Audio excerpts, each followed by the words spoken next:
మిత్రులారా నమస్కారం. నేను మీ డాక్టర్ చిరుమామిళ్ళ మురళీ మనోహర్. ఈ వీడియోలో చాలా ముఖ్యమైన విషయాన్ని మనం తెలుసుకోబోతున్నాం. వ్యాధులపైన తిరుగులేని ఆయుధం ఈ వెలగపండు అని చెప్పొచ్చు.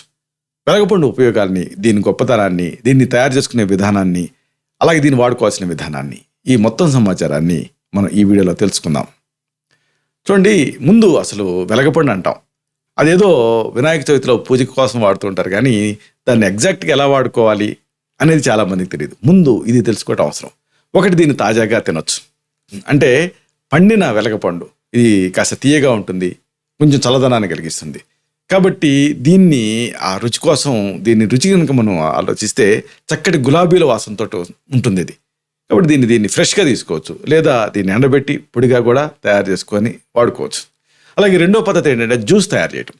అంటే తాజా పండుని తీసుకొని దాంట్లో ఉండేటువంటి గుజ్జును సపరేట్ చేసి బాగా పిసికి ఒక ముతక గుడ్డతోటి వడపోసుకొని దానికి కాస్త బెల్లం కలిపి ఇలాగ ఈ జ్యూస్ రూపంలో కూడా ఈ వెలగపండు రసాన్ని మీరు తయారు చేసుకొని వాడుకోవచ్చు. మూడోది ఏంటంటే గుజ్జుని నేరుగా తింటాం. అంటే సీతాఫలం గుజ్జుని ఎట్లా తింటామో అలాగా గింజలు తీసేసి ఎట్లా తింటామో దీన్ని కూడా అంతే, గుజ్జుని సీతాఫలం లాగా తినేయచ్చు. అలాగే మరొకటి చట్నీ తయారీ. అంటే పచ్చి గుజ్జుని మామూలుగా మనం రోటి చట్నీలు ఎలా తయారు చేసుకుంటాం అలాగే చట్నీ రూపంలో కూడా దీన్ని తీసుకోవచ్చు. ఎందుకంటే ఇది పొలటి రుచి కలిగి ఉంటుంది. ఇక కొంచెం మీకు క్రియేటివిటీ ఉంటే ప్రిజర్వ్ల రూపంలో, జాముల రూపంలో, జెల్లీల రూపంలో కూడా దీన్ని తయారు చేసుకోవచ్చు. అంటే గుజ్జు నుంచి ఆ పర్టికులర్ పద్ధతితోటి దీన్ని ప్రిజర్వ్గా లాగా, అలాగే జామ్ లాగా, జెల్లీ లాగా ఇలాగ తయారు చేసుకుని వాడుకోవచ్చు. అలాగే మరొక పద్ధతి ఏంటంటే వెలగ పండే కాదు, ఆకులు కూడా అంతే. దీన్ని ఈ సలాడ్స్లో చిన్న చిన్న ఆకుల్ని మీకు ఆకుకూరలాగా తినొచ్చు. అలాగే కషాయాలు తయారు చేసుకుని కూడా వాడుకోవచ్చు. అంటే ఉబ్బసం, బ్రాంకైటిస్ ఇలాంటి వాటి కోసం, వాటిలో రిలీఫ్ కోసం మీరు ఈ ఆకుల్ని నీళ్ళకి వేసి మరిగించి కషాయం తయారు చేసి తీసుకోవచ్చు. అలాగే తేనెతోటి దీన్ని జ్యూస్ని కలిపి కూడా తీసుకోవచ్చు. ఆ ముక్కు ఇన్ఫెక్షన్స్, గొంతు సంబంధ సమస్యలు ఇలాంటివి ఉన్నప్పుడు ఆ శ్లేష్మం తాలూకు స్రావాన్ని తగ్గించడానికి ఆకుల నుంచి ఆ చేదు రసాన్ని తేనెతో కలిపి మీరు తీసుకోవచ్చు. అసలు ఇది వెలగనేది మన సంప్రదాయంలో ఒక భాగం. అందుకే సామెతలు కూడా ఉన్నాయి. గొంతులో పచ్చి వెలక్కాయ పడినట్టు అని ఒక చక్కటి తెలుగు సామెత ఉంది. అంటే పచ్చి వెలక్కాయని తింటే గొంతు పట్టినట్టు ఉంటుంది అని అర్థం. దీని ఈ సైడ్ ఎఫెక్ట్ని మనం ఎఫెక్ట్ లాగా ఉపయోగించుకుంటున్నాం. అంటే కఫం ఇలాంటివి తగ్గడానికి దీన్ని వాడుకుంటున్నాం. అది దీని ప్రత్యేకత. అందుకనే ఈ సామెతని medicine to a level of common man తీసుకెళ్ళటానికి సామెత రూపంలో దీన్ని చెప్పారు.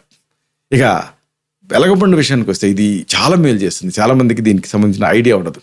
నిజానికి వెలగకాయ కంటే వెలగపండు కొద్దిగా తీయగా ఉంటుంది, అంత పుల్లగా ఉండదు.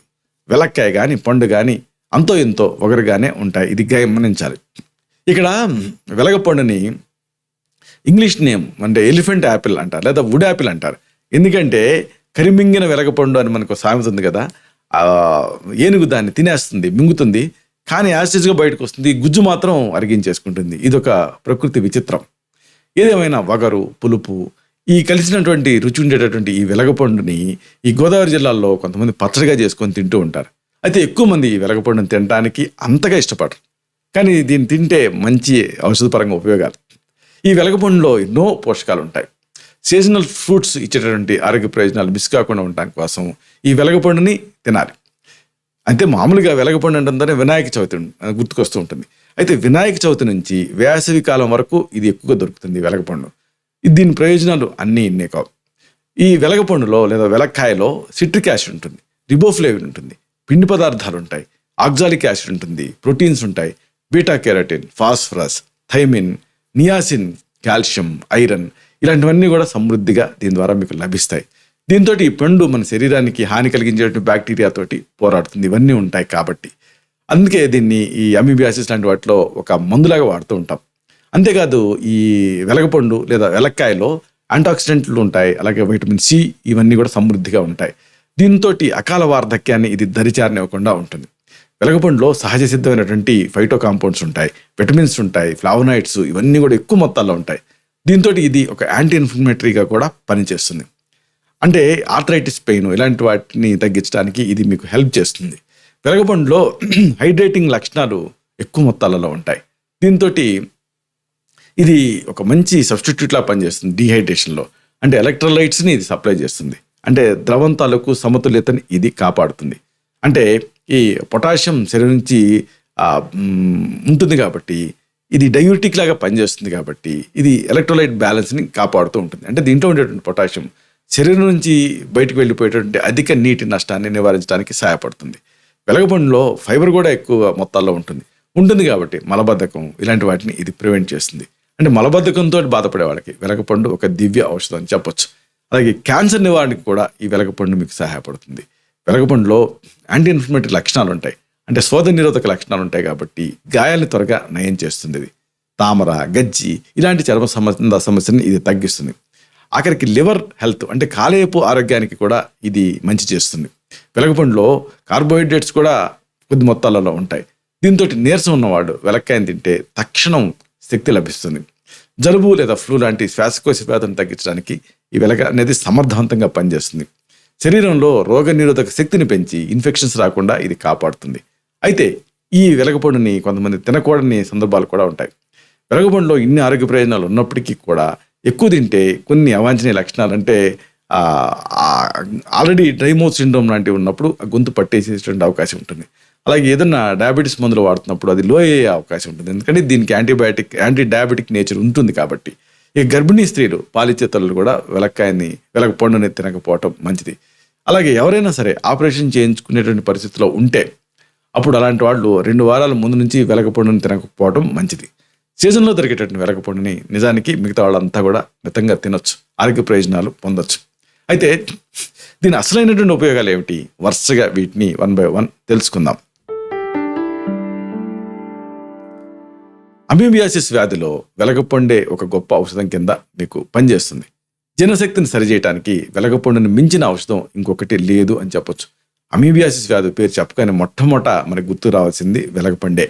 ఈ వ్యాధి ఉన్నప్పుడు, అంటే అమీబియాసిస్ ఉన్నప్పుడు వెలగపండుని ఎంత వీలైతే అంత ఎక్కువసార్లు ఆహార పదార్థంగా తీసుకోగలిగితే అమీబియాసిస్ వ్యాధి నుంచి త్వరగా బయటపడటానికి వీలవుతుంది. రక్తంతో కూడినటువంటి విరేచనాలు, జిగటతో కూడినటువంటి విరేచనాలు, భోజనం చేయగానే విరేచనానికి వెళ్ళాలనిపించటం, ఒక్కొక్కసారి విరేచనం బంధించి మలబద్ధకం, తిన్నది వంట పట్టకపోవటం, నీరసం, కడుపులో మంట, గ్యాస్ ట్రబుల్, పేగుపోత, ఇవన్నీ అమీబియాసిస్ వ్యాధి వల్ల వచ్చేటటువంటి లక్షణాలు. వెలగపండు వీటన్నిటి నుంచి మీకు రిలీఫ్నిస్తుంది. దీన్ని ఆహారంగా వండుకొని తింటే ఇప్పుడు మనం చెప్పుకున్న పద్ధతిలో. ఇక అతి ముఖ్యమైన మరొక విషయం ఉంది. వెలగపండుతోటి గ్యాస్ ట్రబుల్ని మీరు తగ్గించుకోవచ్చు. వాంతి, వికారం ఇలాంటివి ఉన్నప్పుడు కూడా ఈ వెలగపండుని మీరు తీసుకుంటే వాంతికి వెళ్ళాలనిపించటం, వాంతి వచ్చినట్టు అనిపించటం, నాసియేటింగ్ సెన్సేషన్ ఇలాంటివి తగ్గుతాయి. జీర్ణశక్తి లేకపోవటం, ఆకలి వేయకపోవటం, నాలుక రుచి తెలియకపోవటం ఇలాంటివన్నీ కూడా వెలగపండు వల్ల త్వరగా కంట్రోల్లోకి వచ్చేస్తాయి. కడుపులో మంటగా ఉండటం, పైత్యం చేసినట్టు అనిపించటం, ఛాతిలో మంట, ఎక్కిళ్ళు, కడుపు నొప్పి ఇలాంటివి ఉంటే ఒకవేళ మీకు వెలగపండుని వండుకొని తింటే ఈ వ్యాధులలో చాలా ఉపయోగకరంగా ఉంటుంది. ప్రధానంగా మొలల వ్యాధి ఉన్న వాళ్ళకి వెలగపండు అనేది ఎంతో మేలు చేస్తుంది. సమస్త ఎలర్జీలలో కూడా ఈ వెలగపండు అనేది అద్భుతంగా పనిచేస్తుంది. దీన్ని నిర్భయంగా తీసుకోవచ్చు. ఉబ్బసం ఇలాంటి సమస్యలు ఉన్నప్పుడు ముఖ్యమైనటువంటి ఇబ్బంది ఉబ్బసమే కాబట్టి, అంటే శ్వాస తీసుకోవడం కష్టం కాబట్టి అలాంటి వాళ్ళకి ఏది తిన్నా కానీ అది పడకుండా ఉంటుంది. అది బయటికి తంతూ ఉంటుంది. ఏది తినాలో ఏది మానాలో అర్థం కాకపోవటం, అలాగే తిన్న తర్వాత ఆయాసం రావటం ఇలాంటివన్నీ కూడా ఎలర్జీ లక్షణాలు. అప్పుడు ఈ వెలగపండు తింటే, అంటే ఇది తింటే ఎలర్జీ రాదు, అది తింటే ఎలర్జీ రాదు అనేదే ఉండదు. ఏది తిన్నా ఎలర్జీ ఉంటుంది. అలాంటి వాళ్ళు ఈ ఎలర్జీని తీసుకున్నారనుకోండి మంచి ప్రయోజనం కనిపిస్తుంది. అంటే జలుబు, దగ్గు, తుమ్ములు, ఆయాసం, దురదలు, దద్దుర్లు, కడుపు నొప్పి, విరేచనాలు ఇవన్నీ కూడా నిజానికి ఎలర్జీ లక్షణాలు. అంటే ఆహార పదార్థాల్లో మనకేదో పట్టలేదు, దాంతో ఇవి సరిపట్టలేదని అర్థం.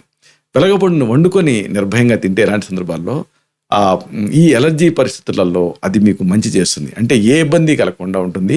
ఇది ఫుడ్ని తేలిగ్గా జీర్ణం చేస్తుంది. పైగా మనం చెప్పుకున్న ఎలర్జీ వ్యాధులు అన్నింటిలో కూడా ఇది ఒక మంచి ఆహార వైద్యం కింద పనిచేస్తుంది. తీసుకున్న ఆహారం సరిపడినప్పుడు ఆహారం శరీరం మీద విషతుల్యంగానే పనిచేస్తుంది కదా. అందుకే ఒంటి మీద వెంటనే ఈ రియాక్షన్ లక్షణాలు కనిపిస్తూ ఉంటాయి.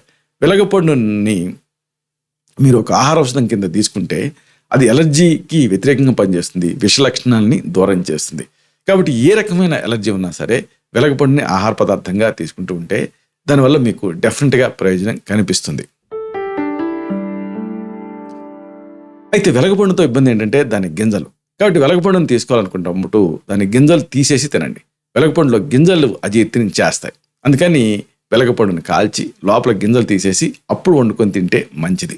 గుండె జబ్బులు ఉన్నప్పుడు లేదా గొంతు వ్యాధులు ఉన్నప్పుడు వెలగపండుని తినకూడదు. ఇది ఆయుర్వేద శాస్త్రం చెప్పేటటువంటి ఒక ముఖ్యమైన సూచన. అతిగా తిన్నారనుకోండి కడుపులో నొప్పి వచ్చేటువంటి అవకాశం ఉంటుంది. అలా కాకుండా తేలిగ్గా పరిమితంగా వెలగపండుని తింటే కడుపు నొప్పి తగ్గుతుంది. అయితే ఏది కూడా అతి సర్వత్రా ఉజ్జయేది కాబట్టి వెలగపండుని మీరు ఒక ఔషధంగా వాడుకోవాలి, ఆహారంగా కాదు. ఒకవేళ వెలగపండుని మీరు వండుకొని తినటం అనేది కుదరలేదనుకోండి, గింజలు తీసేసినటువంటి వెలగపండు గుజ్జులో పంచదార కలుపుకొని నేరుగా తీసుకోవచ్చు, జ్యూస్ లాగా. పంచదార కలిపితే వెలగపండు వల్ల వచ్చేటటువంటి చిన్న చిన్న దోషాలు తగ్గుతాయి. కంఠం పట్టుకుపోయినట్టు ఉండటం, ఇలాంటి సమస్యలు కూడా ఇలా పంచదార కలిపి తీసుకుంటే జ్యూస్ రూపంలో ఇబ్బంది పెట్టదు. పంచదారకు బదులుగా వెలగపండు గుజ్జులో బెల్లం కలిపి కాస్త యాలకుల గింజల పొడి కూడా కలుపుకొని తీసుకుంటే అప్పుడు అన్ని రకాల వ్యాధుల్లోనూ ఇది అమోఘంగా పనిచేస్తుంది. తక్షణం ఆ వేడిని తగ్గిస్తుంది. పాలిచ్చే తల్లులకి దీన్ని వెలగపండుని పెడితే గర్భధారణ కాదు, పాలిచ్చే తల్లులకి పాలు పెరుగుతాయి, అలాగే బిడ్డకు కూడా ఆరోగ్యంగా ఉంటుంది. అయితే మళ్ళీ మొదటికే వస్తున్నాం. వెలగపండు ప్రధానమైన ఉపయోగం జగట విరేచనాలు. జగట విరేచనాల వ్యాధిలో ఈ వెలగ చెట్టు లేకపోతే వెలగ జిగురు అనేది గొప్ప ఔషధం కింద పనిచేస్తుంది. మీకు తెలిసినటువంటి చోట ఎక్కడన్నా వెలగ చెట్టు ఉంటే దానికి వేప చెట్టులాగా ఒక ఘాటు పెట్టండి, జిగురు సేకరించండి. తుమ్మ జిగురులాగా ఇది వెలగ చెట్టు నుంచి వస్తుంది. ఈ జిగురు అనేది ఇది బిగుసుపై కనిపిస్తుంది. దీన్ని మెత్తగా నూరి నీళ్లలో కలిపి తాగిస్తే జిగట విరేచనాలు, నీళ్ల విరేచనాలు, రక్త విరేచనాలు ఆశ్చర్యకరంగా తగ్గుతాయి. అమీబియాసిస్ వ్యాధిలో వెలగ చెట్టు జిగురు వెలగపండు కంటే కూడా అద్భుతంగా పనిచేస్తుంది. సజ్జంత వరకు కూడా తరచూ దీన్ని తీసుకుంటూ ఉంటే 1 నుంచి 2 గ్రాముల మోతాదుగా శరీరతత్వంలో మార్పు వస్తుంది. ఎలర్జీ తీవ్రత తగ్గేటటువంటి అవకాశం ఉంది. ఇది వైద్య గ్రంథాల్లో చెప్పినటువంటి విషయం. మీకు ఈ వెలగ చెట్టు ఎక్కడో కనిపిస్తుంది అని అనుమానం రావచ్చు. మీకు మనసు ఉండాలే కానీ మార్గాలు ఉంటాయి. అంటే బీడు భూములలో, బంజరు భూములలో, కొండ ప్రాంతాలలో ఈ వెలగ చెట్లు బాగా కనిపిస్తూ ఉంటాయి. దానికి కాస్త ఘాటు పెట్టి ఆ జిగురు కోసం ప్రయత్నం చేయండి. కాబట్టి ఇలాగ జిగురు సేకరించగలిగి దాన్ని తీసుకోగలిగితే ఏళ్ల తరబడి ఇబ్బంది పెట్టేటటువంటి ఈ అమీబియాసిస్ మీద మీరు అంతిమ విజయం సాధించవచ్చు. ఇలాంటి మరిన్ని ఇన్ఫర్మేటివ్ వీడియోస్ కోసం ఈ ఛానల్ని సబ్స్క్రైబ్ చేసుకోండి. అలాగే ఈ వీడియోలు అప్లోడ్ అవడంతోనే ఆ విషయం మీకు తెలియాలనుకుంటే బెల్ బటన్ క్లిక్ చేయండి. అప్పుడు మీకు ఒక నోటిఫికేషన్ వస్తుంది. ఆ నోటిఫికేషన్ క్లిక్ చేస్తే ఆ వీడియోని మీరు మిస్ కాకుండా చూడగలుగుతారు. అలాగే మరొక ముఖ్యమైన విషయం ఏంటంటే ఈ వీడియో మీకు నచ్చితే లేదా ఈ వీడియోలోని సమాచారం మీకు ఉపయోగపడితే లేదా ఉపయోగపడుతుందని మీరు భావిస్తే అప్పుడు లైక్ బటన్ క్లిక్ చేయండి. అప్పుడు ఇది మరింత ఎక్కువ మందికి రికమెండ్ అవుతుంది. ఈ వీడియో తరకు పర్పస్ సర్వ్ అవుతుంది. అంటే అందరికీ ఆరోగ్యం అన్న మన అభిలాష, మన ఆకాంక్ష నెరవేరుతాయి. శతం జీవ శరదో వర్ధమానః, శతం హేమంతాన్ శతం వసంతాన్. 100 శరత్తులు, 100 హేమంతాలు, 100 వసంతాలు వర్ధిల్లుతూ జీవించండి. Stay healthy, stay happy, be positive, keep smiling. Love you all. శుభం.